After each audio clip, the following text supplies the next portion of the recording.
চলো বন্ধুরা, আজকে তোমাদের আরও শর্টে মাংস দেখাবো কী করে একদম কম সময়ে মাংসটাকে তোমরা করতে পারবে। আমি এখানে কটা আগে টেংরির সিটি দিয়ে নিয়েছি।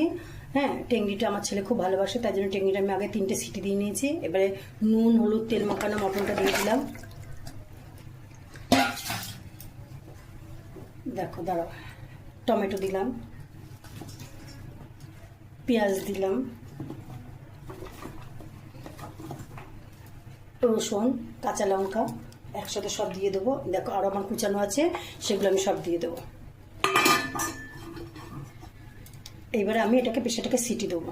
সিটি দেওয়ার পরে আমি তোমাদেরকে দেখাচ্ছি কীভাবে কী কষবো। এতে আমি আর একটা জিনিস দেবো, হ্যাঁ, যেটা দিলে সেই জিনিসটা খেতে খুব টেস্টি লাগবে। দাঁড়াও, তোমাদেরকে সিটি দিয়ে আমি কীভাবে রান্না করবো সেটাকে তোমাদেরকে দেখিয়ে দেবো। দেখো মাংসটা তো আমি সিটি দিয়েই নিচ্ছি, ওই জন্য আমি এদিকে প্রেশারে বাটিতে আলু আর এই জিনিসটা দিয়ে কি খেয়েছো কোনো দিনও মাংস? দেখো পেঁপে, এত টেস্টি লাগে পেঁপেগুলো, না খুব ভালো লাগবে। ঠিক আছে, এটাকে সিদ্ধ করে নিচ্ছি যাতে আমার আলুটা ওখানে মাংসের মধ্যে সিদ্ধ হতে না দেরি হয়, বুঝছো? তার জন্য এটা শর্টে কাজ। এদিকে সিদ্ধ হচ্ছে, এদিকে সিটি হচ্ছে, ব্যাস। এটা কিন্তু আমি ভাজবো, কষাবো, সবই করবো, সবই তোমাদেরকে দেখাবো। একদম 2টো সিটি দিয়েছি, 2টো সিটি দিয়ে আমি এটাকে রেস্টে রেখে দেবো। মটনটাকে সব মশলা দিয়ে আমি সিটি দিয়ে রেখে দিয়েছি। কি কি দিয়েছি? রসুন, টমেটো, কাঁচা লঙ্কা, পেঁয়াজ, হ্যাঁ, দিয়ে আমি সিটি দিয়ে রেখে দিয়েছি, কিন্তু সব গোটা গোটা। পেঁয়াজটা শুধু 4 টুকরো করে নিয়েছি। তো 2টো সিটি দিয়েছি। তোমরা ভাবছো 2টো সিটিতে গলবে না? গলবে, মাংস গলবে। আলুগুলো ভেজে নেব।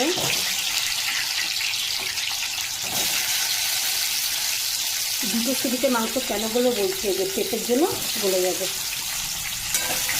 পেঁপেটা কেন সিদ্ধ করে নিয়েছি তোমাদেরকে এটাও বলে দিই। পেঁপেটা সিদ্ধ করেছি কারণ পেঁপের একটা গন্ধ আছে, হ্যাঁ, ওই গন্ধটা সিদ্ধ করে জলটা যখন ফেলে দেবো ওই ফ্লেভারটা মানে মাংসতে আসবে। ওই জন্য পেঁপেটাকে আমি সিদ্ধ করে জলটা ফেলে দিয়েছি।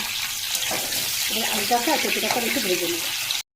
আমি একটু মশলার গুঁড়ো দিয়ে দেবো। এতে আমার স্পেশাল মশলা সব আছে, আমি ভেজে গুঁড়ো করে রাখি, আগেই বলেছি। দিয়ে দিলাম।